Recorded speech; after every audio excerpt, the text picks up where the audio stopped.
So hello guys, आप देख सकते हो फंक्शन ब्लूप्रिंट के क्वेश्चन नंबर 9 पर है हम। और यहाँ पर हम पहली बार स्टार्ट कर रहे हैं कॉम्पोजिशंस को। ठीक है। मतलब अभी तक हम डोमेन रेंज के क्वेश्चंस कर रहे थे। I think you are now a good expert in that और आप उसके क्वेश्चंस अच्छे से टैकल कर लोगे। बट अब कॉम्पोजिशन पे आते हैं, जो कि फंक्शन चैप्टर में है। अच्छा खासा टॉपिक है, डिस्कस करेंगे। फिलहाल ये जो पहला क्वेश्चन है कॉम्पोजिशन पर, क्या कह रहा है कि f हमारे पास एक फंक्शन है। हमें बोला है कि f ऑफ x जो है वो कुछ ऐसा है जिसमें x 3 नहीं हो सकता और 2 भी नहीं हो सकता। और आप एक चीज नोटिस कर रहे होगे यहाँ पर कि भाई x-3 जो है यहाँ पर डिनोमिनेटर में है और वो जीरो नहीं होना चाहिए, इसीलिए हम कह रहे हैं कि 3 नहीं होना चाहिए। लेकिन ये 2 की बात किसने करी? ये 2 क्यों गए? इन्होंने हमें ये डोमेन से हटाने को क्यों बोला? इस क्वेश्चन का आंसर हमें आगे दिखेगा। तो हमें यहाँ पर बोला है कि एफ ऑफ के एक्स यहाँ पर डिनोट कर रहा है composition of F with itself taken के टाइम्स। ठीक है, खुद पर ही कॉम्पोजिशन ले रहे हैं। एफ 3x यहाँ पर ये डिनोट कर रहा है। ठीक है। देन हमें यहाँ पर कुछ पूछे हुए ऑप्शंस। और फिलहाल शुरू करने से पहले बहुत ही बेसिकली मैं एक्सप्लेन करूंगा कॉम्पोजिशन, क्योंकि पहली बार डील कर रहे हैं। देखो कॉम्पोजिशन होता क्या है। लेट्स से मेरे पास एक फंक्शन था जिसको हम अभी तक पढ़ रहे थे, एफ ऑफ एक्स। इसकी डोमेन रेंज निकालनी हमने सीखी। लेकिन समझने वाली बात यह है कि व्हाट इफ एक फंक्शन के अंदर एक और फंक्शन हो। ठीक है, लेट्स से मैं एफ ऑफ एक्स और जी ऑफ एक्स, ये दो अलग फंक्शन है। और मैंने बोला कि तुम ऐसा सोचो कि जी ऑफ एक्स को एफ ऑफ एक्स की इनपुट में डाल दिया, तो कैसे लिखोगे उसको? F of G of X. सही बात है कि नहीं? पर तुम ये भी आर्ग्यू कर सकते हो कि कॉम्पोजिशन ये तो ठीक है, लेकिन ये दूसरे वे भी तो हो सकता था। दूसरे वे कि एफ अगर जी की इनपुट में चले जाता, जो कि कुछ ऐसा है। सही बात है कि नहीं? है ना? और सिमिलरली ये फर्दर जा सकता है। फर्दर कैसे जा सकता है? मैं बोल सकता हूं कि लेट से यहां पर आपने फिर से वही सोचा कि एफ को इनपुट में डाल दो, तो एफ जी एफ एक्स। समझ रहे हो? अब मैंने जी ऑफ एक्स की इनपुट में डाल दिया। जी ऑफ एक्स की इनपुट में डाल दिया। सही बात है कि नहीं? सिमिलरली अगर आप सोचो कि अब मैंने अब जी ऑफ एक्स डाल दिया, तो F of G of G of X. ठीक है। एंड सिमिलरली यहां पर भी केस सिनेरियो बन जाएंगे दो।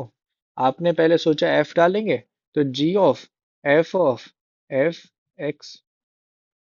है ना? ठीक है। और सिमिलरली यहां पे बन जाएगा जी ऑफ जी एक्स। ठीक है। तो आप नोटिस कर पा रहे होगे हम कर क्या रहे हैं। हम इनपुट में एक और फंक्शन डालते जा रहे, डालते जा रहे, डालते जा रहे, और उसको हम क्या कह रहे हैं? कॉम्पोजिशन। अगर आप एक फंक्शन को एज अ मशीन सोचते हो, ठीक है, अगर आप एक फंक्शन को एज अ मशीन सोचते हो, एफ ऑफ एक्स, तो एक्स उसकी इनपुट है और ये जो मशीन है ये है एफ वाला फंक्शन जो उसकी आउटपुट देता है एफ ऑफ एक्स। है ना? तो कॉम्पोजिशन को कैसे रिप्रेजेंट करेंगे? कि अगर मैं बोलता हूं कि F of G of X, तो इसको सोचा कैसे जाएगा कि एक्स आया, उस पे पहले जी वाला फंक्शन लगा, फिर वो जी ऑफ एक्स बन गया, फिर वो गया एफ वाली मशीन के अंदर, और फिर वो क्या बन गया? F of G of X. समझ रहे हो कि एक एक करके फंक्शन अप्लाई हो रहा है इनपुट पर। ठीक है। अब वो इनपुट एक्स भी हो सकती है, एक और फंक्शन भी हो सकता है, कॉम्पोजिशन ऑफ टू फंक्शंस, और या कुछ भी हो सकता है। ठीक है। बट बेसिकली हम क्या कर रहे हैं? इनपुट पर फंक्शन अप्लाई कर रहे हैं। हम बेसिकली स्टार्ट इससे करते हैं ताकि हमें काफी सिंपल लगे, लेकिन एक्चुअल में ऐसा काफी हद तक सिनेरियो बनता ही बनता है क्वेश्चंस में। अगर आप पिछले क्वेश्चन का ही एग्जांपल लो जो हम करके हटे हैं डोमेन रेंज का, जिसमें एफ ऑफ साइन एक्स बना था, जो कि क्लियर इंडिकेशन है कि साइन एक्स भी एक अलग फंक्शन है कि नहीं। तो यहां पर बहुत ही जरूरी बात क्या है कि आप अपने दिमाग में एक जनरलाइजेशन रखो कि फंक्शन है और उसकी इनपुट पे वो फंक्शन लगता है, ना कि एक्स पे। एक्स सिर्फ डिनोट करता है वो इनपुट को। वो एक्स कुछ भी हो सकता है, वो एक और फंक्शन भी हो सकता है। समझ रहे हो?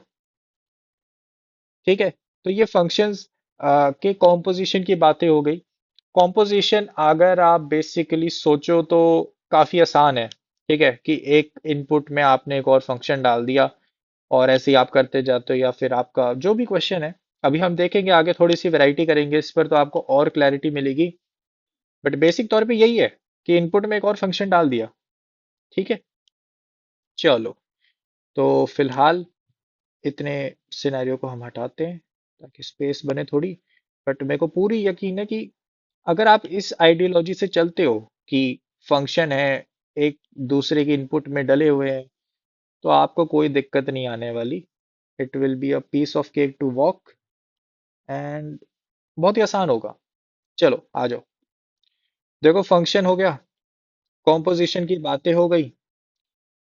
अब इन्होंने हमें बोला है कि आप f of 2027, पहले तो ये सोचो f of x निकलेगा कैसे। ठीक है। पहले हम f of x निकालते हैं और फिर हम सोचते हैं कि ये ऑप्शंस कैसे निकालने हैं। देखो, f of x हमें क्या गिवन है? हमें गिवन है x-5 divided by x-3। f of x मुझे निकालना है, जो कि क्वेश्चन के हिसाब से उसकी नोटेशन होती है f of 2x, है ना। अब इसमें तुम नोटिस कर सकते हो कि f of x इनपुट में डाला है, तो डाल दो, डाल दो। तो ये आएगा f of x-5 divided by f of x-3। क्या तुम नोटिस कर पा रहे हो? मैंने x की जगह f of x डाल दिया। सही बात है कि नहीं? ठीक है। और अब इस f of x की जगह मैं ये डाल दूंगा। समझ रहे हो? अब ये डालेंगे तो क्या बनेगा? x-5 bye x-3 -5 divided by x-5 x-3 -3। ठीक है। अब इसको सिंपलीफाई करना है, सिंपलीफाई कर लोगे? थोड़ा सा कर देता हूं मैं। देखो, बेसिक कैलकुलेशन कैसे होती है कि मुझे पता है x-3 यहाँ पर एलसीएम से मल्टीप्लाई होगा, और यहाँ पे डिनोमिनेटर x-3 बचेगा। सिमिलरली केस यहाँ पर भी x-3 बचेगा डिनोमिनेटर, ये दोनों कटने ही वाले हैं। तो ये न्यूमरेटर है, ये डिनोमिनेटर है। ठीक है, सिंपल जो कैलकुलेशन आप मन में सोच सकते हो। तो अगर आप करते हो, -4x बन रहा है यहाँ पर, और यहाँ पर बन जाएगा +10 डिवाइडेड बाय, यहाँ पर बन जाएगा -2x। ठीक है। एंड प्लस में 4। ठीक है, मैं थोड़ी सिंप्लीफिकेशन अगर करके दिखाऊं, तो 5 - 2x डिवाइडेड बाय 2 - x है ये। ठीक है। अब आप एक चीज नोटिस कर रहे होगे कि सवाल ने ना पहले ही हमें बता दिया कि भाई 2 नहीं होना चाहिए, क्योंकि उसको पता था कॉम्पोजिशन लेने पर डिनोमिनेटर में 2 नहीं डाल पाएंगे। वैसे तो ये चीज ना अगर आपको बताई भी नहीं हुई क्वेश्चन में, मैं एक्सपेक्ट भी नहीं करता क्वेश्चन को बताने के लिए कि भाई ये ना भी बताते। लेट से जस्ट इमेजिन आप रॉ मैथमेटिक्स में हो, आपको नहीं बताया गया। ठीक है, आपको नहीं बताया गया ये, आपने कॉम्पोजिशन लेने शुरू करे। आपको ये चीज ऑन द वे भी सोचनी चाहिए। ऑन द वे, क्या आपने कैलकुलेशन करी, फंक्शन फंक्शन निकाल रहे हो, उसकी डोमेन साथ साथ निकालते जाओ। कई बार ऐसा होता है कि आप सॉल्विंग कर रहे हो, डोमेन साथ साथ निकालते जा रहे हो, तो उससे सिंप्लीफिकेशन होती जाती है कि भाई डोमेन रिस्ट्रिक्ट होती जा रही है। तो वो ज्यादा अच्छा है, वो ज्यादा अच्छा है। डोमेन जितनी रिस्ट्रिक्ट होगी उतना अच्छा है, क्योंकि आपके लिए कम पॉइंट्स बचेंगे इनपुट में डालने के लिए, और वो ज्यादा सिंपल होगा। ठीक है। अब जैसे कि हमें तो एक रीजन पता लग गया कि भाई इन्होंने 2 क्यों नहीं बोला, है ना। ठीक है। अब हम समझते हैं क्या ये ऑप्शंस हमारे लिए निकालना पॉसिबल है? आप देख सकते हो 2027, 2029, 2028, 2030। तो ये बहुत बड़ा कॉम्पोजिशन का सीक्वेंस है कि कॉम्पोजिशन ही कॉम्पोजिशन लेते जा रहा हूँ। आप देख सकते हो f(2x) को निकालने में ही कितना ज्यादा कैलकुलेशन लगा है, और इतने ज्यादा तो पॉसिबल ही नहीं है किसी टाइम इंटरवल में निकालने के लिए। सही बात है कि नहीं? कि भाई इतने सारे मैं पेपर के 2-3 मिनट में तो नहीं निकाल सकता, है ना? हद से हद 5 मिनट, 5 मिनट में तो नहीं निकाल सकता ये। तो क्या हुआ? तो मोस्ट प्रोबेबली यहाँ पर एक पैटर्न होगा। उस पैटर्न को पकड़ना है ताकि हम ये क्वेश्चंस, सॉरी, ऑप्शंस सॉल्व कर सकें। ठीक है? यहीं से हिंट मिलता है कि एक पैटर्न एग्जिस्ट करेगा।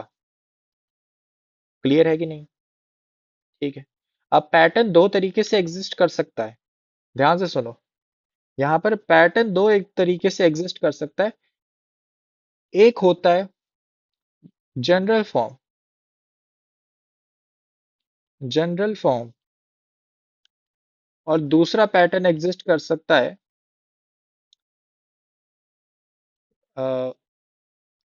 Value repetition.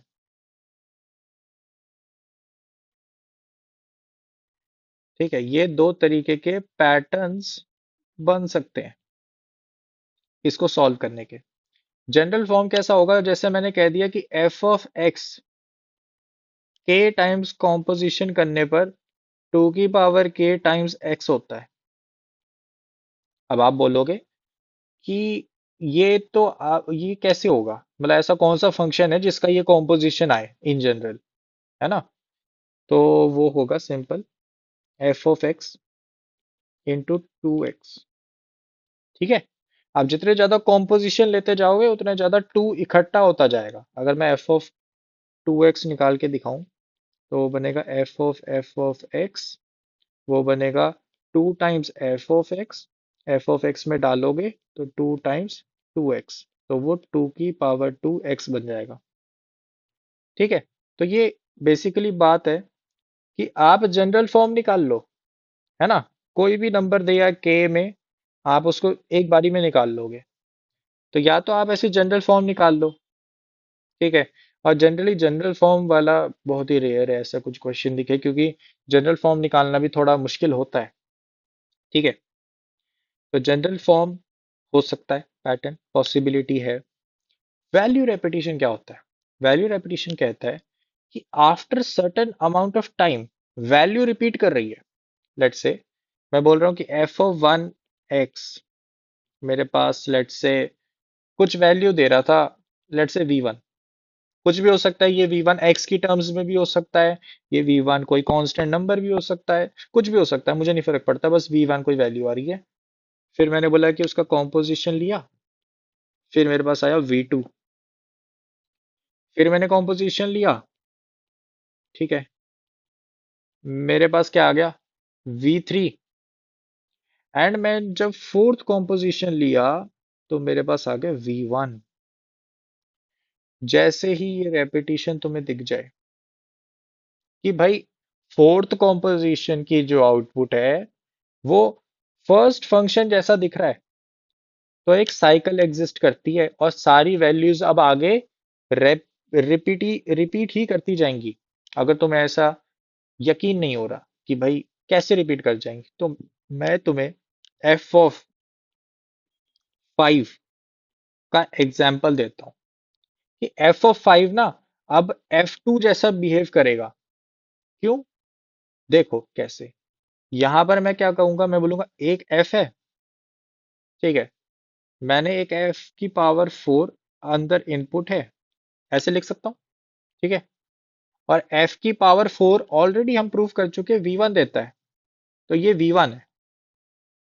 ठीक है? ये v1 है, तो ये आ गया f(v1). सही बात है? ठीक है?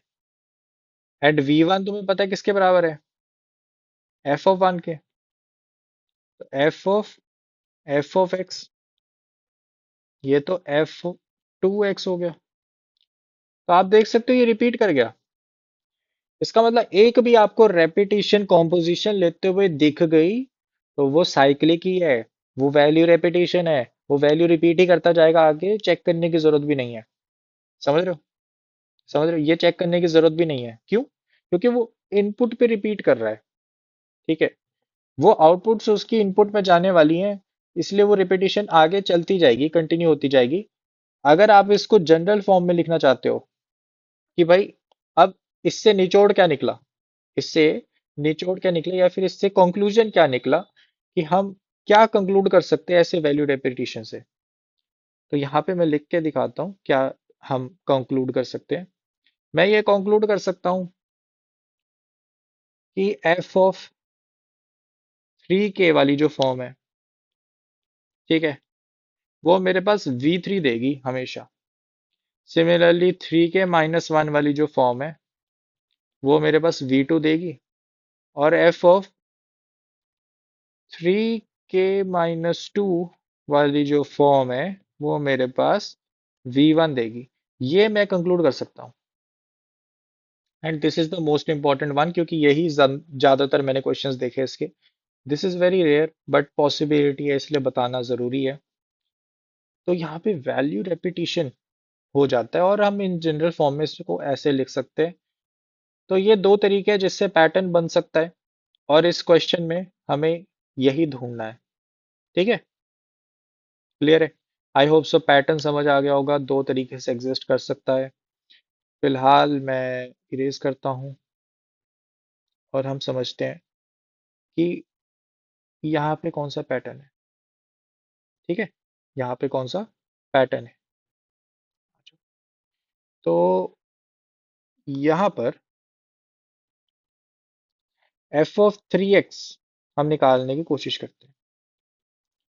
आप नोटिस कर पा रहे होगे कि मैं अभी f2x निकाल रखा है, लेकिन मैं अभी ऐसे नहीं कह सकता कि जनरल फॉर्म ये है ना, या फिर पैटर्न रिपीट होते हुए तो नहीं दिखा रहा, वैल्यू रिपीटेशन दिखी नहीं।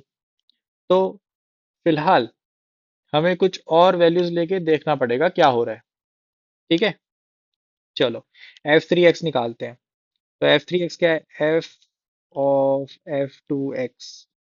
चलो, तो f हमारा था, तो उसमें f2x डालेंगे, -5 by f2x-3।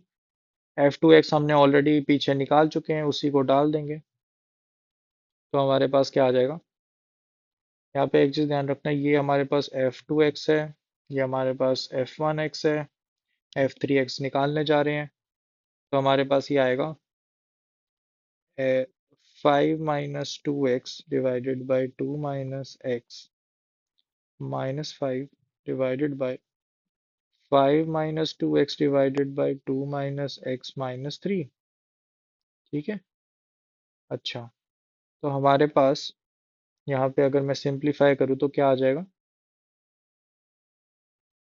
3x।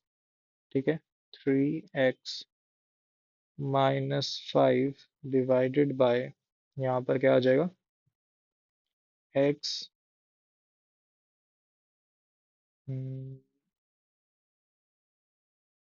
x-1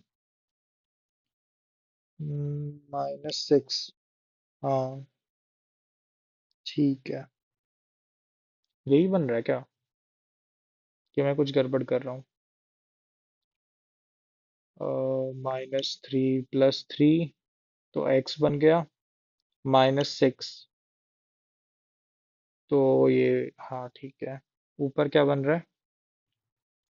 +3x -10, तो हाँ ठीक है, ये बन गया। तो ये मेरे पास क्या आ रहा है? f3, है ना, f3x। ठीक है, तो ये भी कुछ रिपीट नहीं करा, है ना, ये भी कुछ रिपीट नहीं करा। और यहाँ पे आप नोटिस कर सकते हो कि x ≠ 1, ये क्वेश्चन में नहीं गिवन था, क्वेश्चन में गिवन नहीं था ये।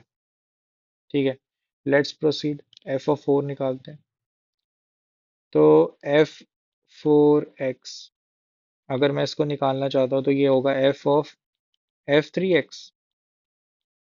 ठीक है, तो ये मेरे पास आ जाएगा कि भाई f3x -5 डिवाइडेड बाय f3x। -3, तो डाल दो 3x - 5 बाय x - 1 माइनस, यहाँ पे मेरे पास क्या आ जाएगा, यहाँ पे 5 एंड यहाँ पे 3x - 5x - 1 ये सिंप्लीफाई होके क्या बनता है, -2x, ठीक है, माइनस -5, हाँ ठीक है, -2x ही बन रहा है ये, और डिनोमिनेटर क्या बन रहा है, डिनोमिनेटर मेरे पास बन रहा है -2, तो ये मेरे पास x निकल के आ गया, ठीक है, क्लियर है। अच्छा, तो एक और, आप यहाँ पर नोटिस कर रहे होगे कि वो वैल्यू रिपीट नहीं हुई है, वैल्यू रिपीट नहीं हुई है, लेकिन एक मजेदार चीज हमें मिल चुकी है इस क्वेश्चन में। दोनों पैटर्न जो मैंने बताए थे बहुत अच्छे हैं, बट यहाँ पर वैल्यू रिपीट यहाँ पर इस सेंस में हो गई है कि अब इसके बाद अगर मैं, सोच के देखो, इसके बाद अगर मैं कोई कॉम्पोजिशन बनाऊंगा तो वो क्या हो जाएगा, वो एक पैटर्न फॉलो करेगा फिर। मजेदार बात है, देखते हैं कैसे। आप नोटिस कर रहे होगे यहां तक हम पहुंच गए। अगर मुझे f(5) निकालना है तो मैं उसको बोलूंगा कि भाई f(f)(4x) इक्वल टू ये f(x) बन गया, है कि नहीं, है कि नहीं, है ना मजेदार। अच्छा, सिमिलरली अगर मैं f(6x) देखता तो ये f(4x), तो ये अपने पास f(2x) आ रहा है। सिमिलरली अगर मैं f(7) देखूं तो ये आ जाएगा f(3)f(4)x, f(4x) x है तो f(x), और अगर मैं f(8) देखूं तो ये मेरे पास निकलेगा f(4)(4), और ये अपने पास निकल जाएगा f(4x), जो कि अपने पास x के बराबर है। तो यहाँ पे वैल्यू रेपिटेशन दिखी, वैल्यू रेपिटेशन दिखी, ठीक है। सबसे पहली वैल्यू रेपिटेशन ना हमें यहाँ पर दिखी है, मतलब इसके बाद मुझे चेक करने की जरूरत ही नहीं थी, मुझे सिर्फ f(5) तक चेक करना था, क्लियर है, ठीक है, मुझे सिर्फ f(5) तक चेक करना था इस क्वेश्चन में, उसके आगे जरूरत नहीं थी, बस मैंने आपके एक्सप्लेनेशन के लिए बनाई है कि भाई आपको पता लग जाए कि एक्चुअल में ये रिपीटिशन हो रही है और आगे भी होगी, लेकिन this is all, this is all कि भाई f(5) तक देखा तो रिपीट हो रहा है, तो f(4) तक पैटर्न है, तो उसको अब हम जनरलाइज कर सकते हैं, ठीक है, उसको अब हम जनरलाइज कर सकते हैं। कैसे, कि भाई f(4) हमारे पास रिपीट हो रहा है, तो मैं कह सकता हूँ f(4) के की फॉर्म के जितने भी हैं उनको मैं कह सकता हूँ वो हमेशा x बनेंगे, ठीक है, क्लियर है। FO4 के जो भी हैं वो सारे x बनेंगे, बस। बाकी भी जनरलाइजेशन कर सकता हूँ मैं, but it's like unnecessary. Generalization कर सकते हैं उनको, बस मुझे क्या करना है, मेरे को लिखना है कि 4k+1 x क्या बन रहा है ना, तो वो सब मैं कर सकता हूँ, बट मैं इसलिए नहीं लिख रहा क्योंकि जरूरत नहीं है, ऑप्शन ऐसे ही सॉल्व हो जाएंगे। देखो कैसे, हमें गिवन है, लेट से पहला ऑप्शन, ठीक है, तो ये हमारे पास ऑप्शन है, मैं इसको कॉपी कर लेता हूँ, ठीक है, और इसको हम नीचे ले चलते हैं सॉल्व करने, तो इसको हमें कट कर लेते हैं, ठीक है, तो ये मेरे पास फंक्शन है।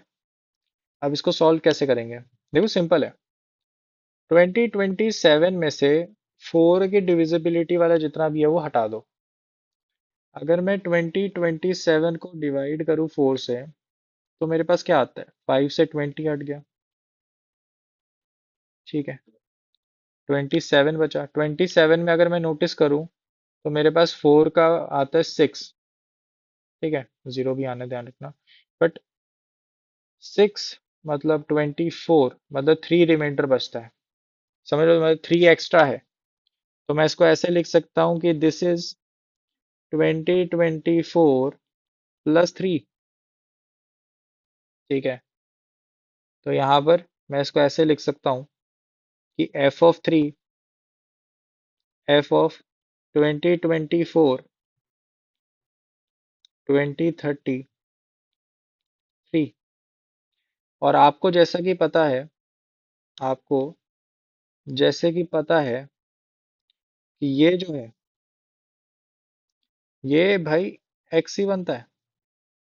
ये जो है, ये एक्स निकल के आ जाएगा, जो कि है 2023 और 2030, सॉरी। कैसे? मैंने ऊपर निकाला तो वो है कि 4K की फॉर्म का कुछ भी होगा, इनपुट को रख देना सीधा, तो वही हो गया। अब मेरे पास क्या आ गया कि f(3) 2030 जो है, क्या वो 3 के बराबर है? ये क्वेश्चन बन गया अब। और f(3) मैं ऑलरेडी निकाल चुका हूँ, जैसे कि आप देख सकते हो, ये निकाल चुका हूँ मैं। मुझे इस पे ही चेक करना है बस।